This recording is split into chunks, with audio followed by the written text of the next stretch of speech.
Il est 3h30 du matin, je suis à Bédouin, en Jordanie. Bédouin, pied du Mont Ventoux. Je pars pour le 70 km du Mont Ventoux. Il y a 3006 des plus et je n'ai pas beaucoup dormi parce que on est dans la voiture avec Simon.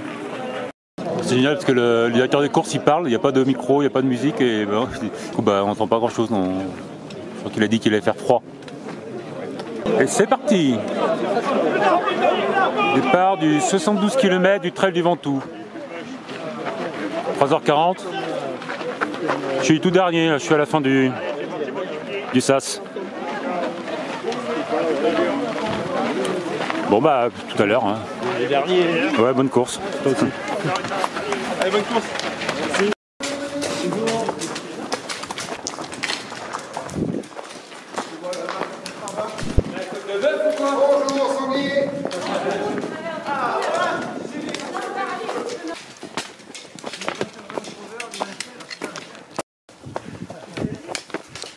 Ça va faire 5 bornes là, même pas. Je sais pas ce que j'ai.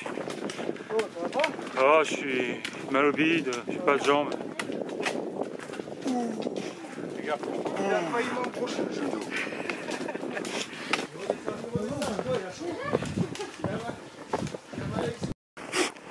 On arrive, on sort des bois, là on arrive.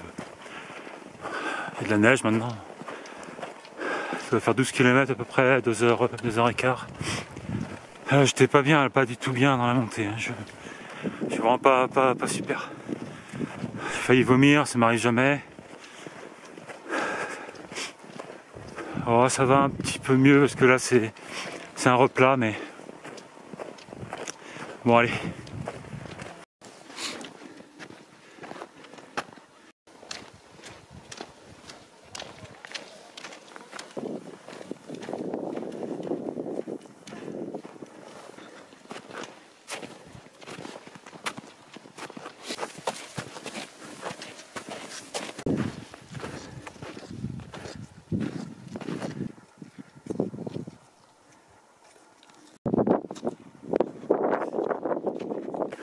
On arrive au sommet là. Ah, c'est chouette hein.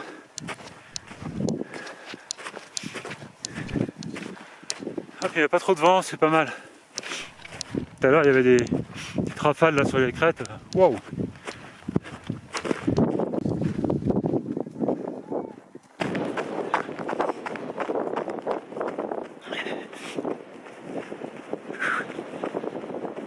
Sur la crête là. Putain, quand il y a le vent, c'est autre chose. Hein. Oh, je pense qu'il y a moins 10 au moins là.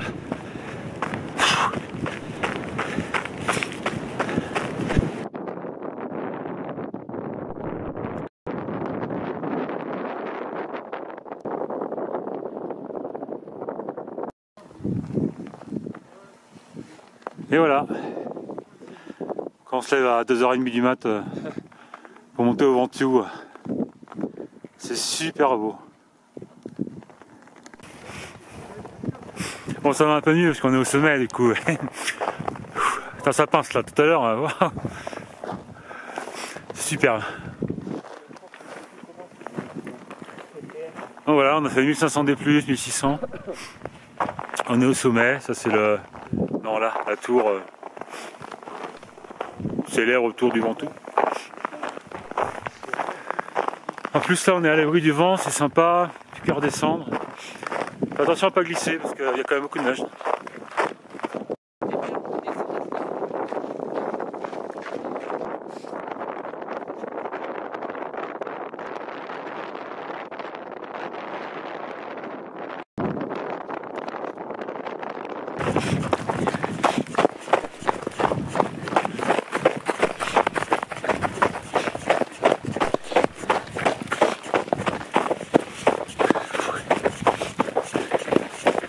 Ça veut dire descendre c'est mieux quand même. Tu confirmes? Carrément. Tiens, on a un beau soleil. Ah, c'est sublime. Ça, c'est magnifique. Je sais pourquoi t'es monté. Ah, carrément. Ouais. Ouais, tout à l'heure j'avais un doute hein, sur la raison de la montée.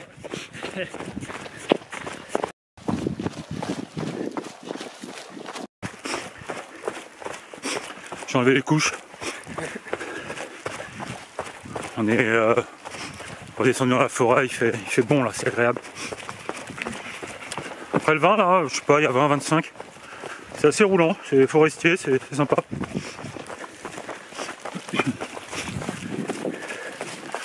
Et mes camarades m'ont dit que la fin de course c'était moins drôle. Un pied de montagne russe dans la caillasse. On arrive à 37 km là à peu près. J'ai plus de 6 heures de course. On arrive au premier ravito. Alors ça c'est quand même un truc... sur cette course il y a premier ravito 40 km. Donc ça va y avoir 6h30 de course. C'est assez... faut prévoir. Hein. C'est pas commun et c'est pas mal, c'est bien je trouve. C'est un champ de lavande. J'ai pas l'habitude d'en voir moi. Je pensais que c'était plus beau que ça, un champ de lavande.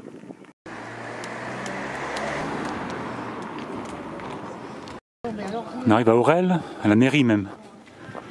Un joli petit village, hein. Comment? C'est joli, hein. C'est un joli petit village. C'est joli. Bonjour. Bonjour. Comment ça va? Est-ce que je t'ai déjà pointé? Bah je sais pas. Non. T'es en train de me filmer là? Ouais. Vas-y, tu fais quoi? Comment je vais expliquer à mon patron que je suis là au milieu hein? Bah tu me dis, je mets pas le Non, je m'en morceau, fous. tu t'en fous? Non, je suis pas recherché. C'est bon? Je suis plus recherché, ouais, 52,96. Merci. Pas de baisser? Non.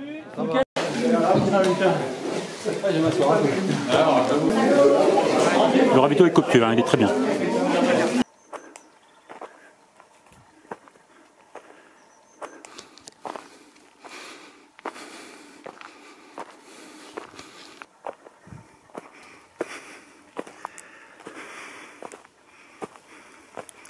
Après le ravito d'Aurel, je crois.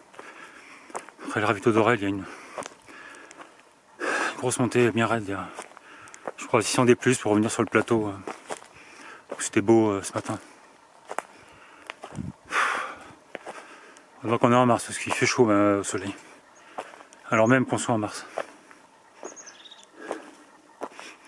J'ai une anecdote à vous raconter sur le Ventoux. Tout à l'heure quand je serai moins essoufflé. Bon, ça fait à peu près 1h30 ou puis je suis sorti du ravito que je suis tout seul. Ouais, parce qu'on n'est pas très nombreux au départ, on devait être 300 ou un peu moins. Et du coup sur ce genre de distance, bah, ça creuse des écarts.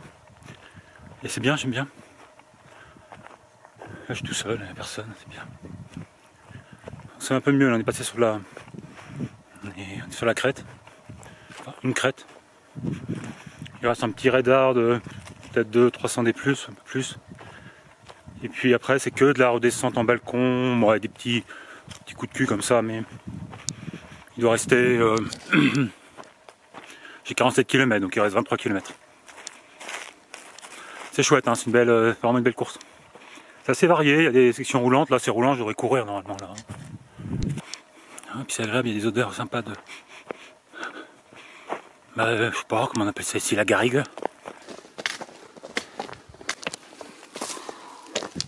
Je viens de passer le point d'eau là du... J'ai 50 quasiment, 49. Dernier radar, 300 des plus, après ça sent bon.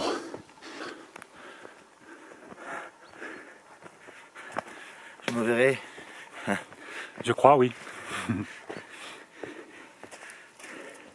Enfin, peut-être. Peut-être, si tu regardes la vidéo. Ouais. Si. Alors regardez, on regardera. Ouais. Ça sera bien fait. Avec ce beau soleil de Provence. Il fait beau, il fait pas froid. Ni chaud du tout en fait, c'est bien. Et voilà, on revient sur nos pas un petit peu en fait, sur cette section, le Mont Ventoux là-bas. Là, vous allez rien voir, mais là-bas on voit le Vercors, avec le grand Vémont, pas incliné. Et ensuite derrière l'Oisan, Beldon, et puis sans doute les écrins là-bas aussi derrière.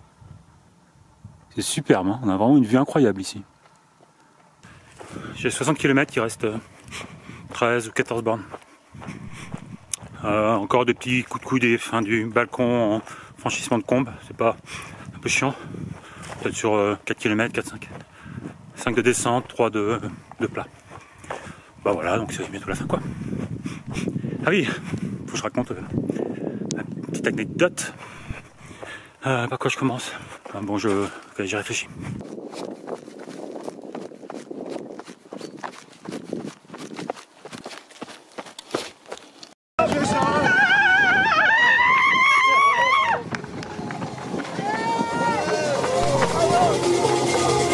Elle a fini apparemment.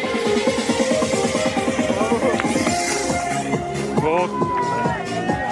Voilà, mademoiselle, merci. J'écoutais récemment la conversation scientifique sur France Culture, une émission où Régis Debray était invité, il parlait de son livre.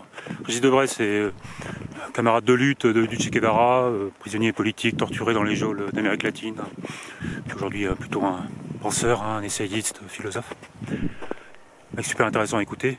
Il présentait son nouveau livre, un petit livre sur, ça s'appelait Le siècle vert. Il parlait de manière de notre conception de la nature a évolué au fil du temps. Il y a très longtemps, chez les Grecs, enfin très longtemps, la nature était inaccessible. Par exemple, jamais on pensait qu'on allait pouvoir la contrôler ou la dominer. Et par exemple, on montait jamais au sommet des montagnes. C'était la maison des dieux, hein, c'était là où Zeus vivait, donc on évitait. Et puis aujourd'hui, c'est plus trop une question qu'on se pose. Et ça s'est passé dans l'histoire au Moyen-Âge, parce que on va dire l'église a commencé à communiquer sur le fait que, c'est écrit dans le livre, la nature a été créée par Dieu pour les besoins de l'homme.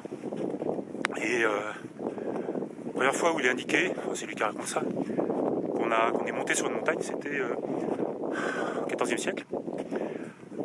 Le Mont Ventoux, dénommé Pétrarque, poète, plein de Dante, ça j'ai enseigné parce que Pétrarque a fait l'ascension du Mont Ventoux la première fois. La première fois on montait au sommet d'une montagne, c'était le Mont Ventoux. Amusant, non?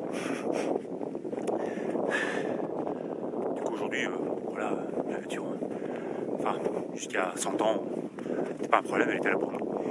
Aujourd'hui on se rend compte que c'est un peu compliqué d'essayer de contrôler la nature. Au point où elle part en vrille. Donc peut-être que de monter au sommet des montagnes, c'est pas une bonne idée. Allez, ciao. Prochaine course, le Bretagne Ultra Trail. En avril, si le course n'est pas annulé, hein, bien sûr. Mettez un like, abonnez-vous, mettez un petit commentaire si vous avez des idées sur ce que je viens de dire, et puis à plus tard, ciao.